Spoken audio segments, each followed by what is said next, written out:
So joining me now is founder of Strippers United, Antonia Crane. Antonia is an author, activist, sex worker, and PhD candidate at USC. We also have founder of the New York City Stripper Strike, Giselle Marie, and author, dancer, and anti-misogyny educator, Laia. Thank you guys so much for being here. I want to start with you, Antonia. Tell our viewers why strippers need to unionize. Hi, Tiffany. Thanks for having us. We're really excited to be here and appreciate your time and attention to this matter. Strippers need to unionize because they deserve a seat at the table to push for safer working conditions. And we've always deserved a seat at the table and to have a place in the labor conversation. We have been completely disenfranchised and marginalized and underestimated in the labor movement. And we've been waiting for 26 years for strippers to unionize, and we deserve it to happen now. Yeah, and it deeply matters. Giselle, I hope we can see you okay. I just want you to stand still, and so our viewers can see you. Yeah. Okay, we got you. All right, we got you. So listen, I grew up in Atlanta, so I'm very familiar with strip clubs and strippers, and I want you to talk through what your workday is like, because there's a show P-Valley that comes on, and it really shows strippers are athletic, the muscle tone it takes to do some of the dances that these strippers do, but it is a job. I mean, this is what you do every day, and certainly you deserve basic labor rights. So talk to us about what your workday is even like. I feel like P-Valley is like a great representation of what we go through every day on a daily lives as strippers in Atlanta. Tell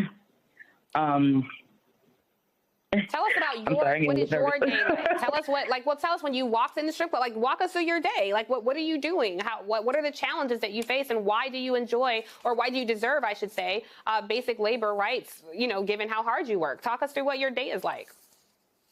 I mean, for the most part, wages, us having to pay for house fees, I feel like that's something that needs to be taken away. Our daily costs to invest into this lifestyle is already expensive every day, as far as hair, makeup, clothes, shoes, and then... And talk us through the house fees. Like, a lot of people don't even know what that is.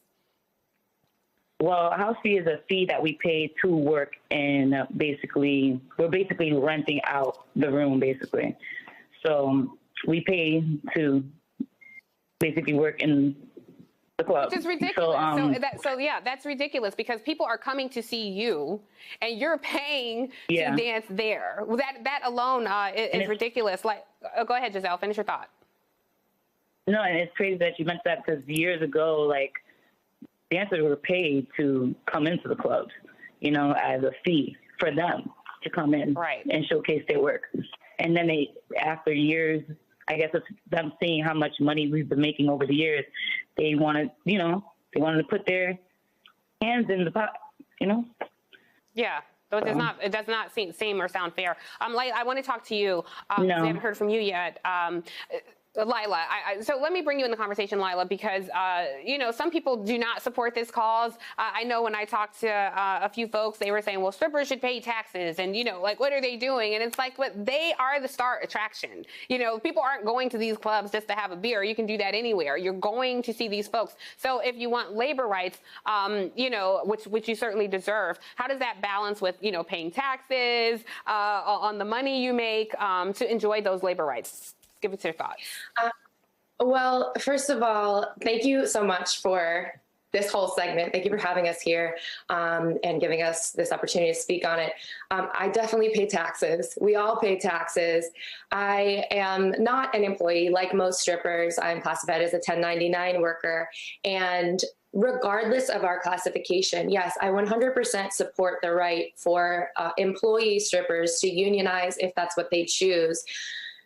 But that is only a small fraction of us, and it's only a small fraction of all sex workers, because the truth is, across the globe, most sex work is criminalized, and the only marginal protection we have is inside of strip clubs. So we're all working hard, whether our work is legal or criminalized. It should not be criminalized. And we all deserve labor rights. We all deserve labor protection. We all deserve for our labor to be respected and recognized. And yeah, definitely, like, I want to correct any misconception that strippers don't pay taxes.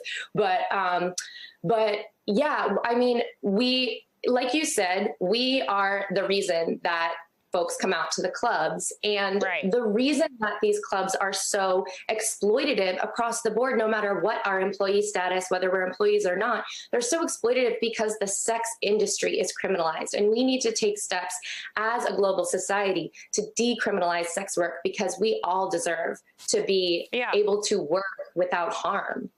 Right, absolutely. And Antonia, I think that, like, we showed the basic things, the safety concerns, claims and petition that the strippers are asking for. And it seems like this should be something that is not a huge ask that should happen. And then you think about what strippers did during the pandemic, because strip clubs weren't open. And a lot of people had, practices in place by their employers to help make sure they were okay. That wasn't the case for a lot of strippers. So when you have labor rights, these are things that extend to that as well. Talk to us about that. Right, Tiffany. Well, I just want to say that what Giselle was talking about with house fees, it's a pay-to-play model, and they're profiting off of the literal bodies of strippers with their tip stealing, wage theft. And what strippers need is an anti-discrimination policy that has teeth and bite.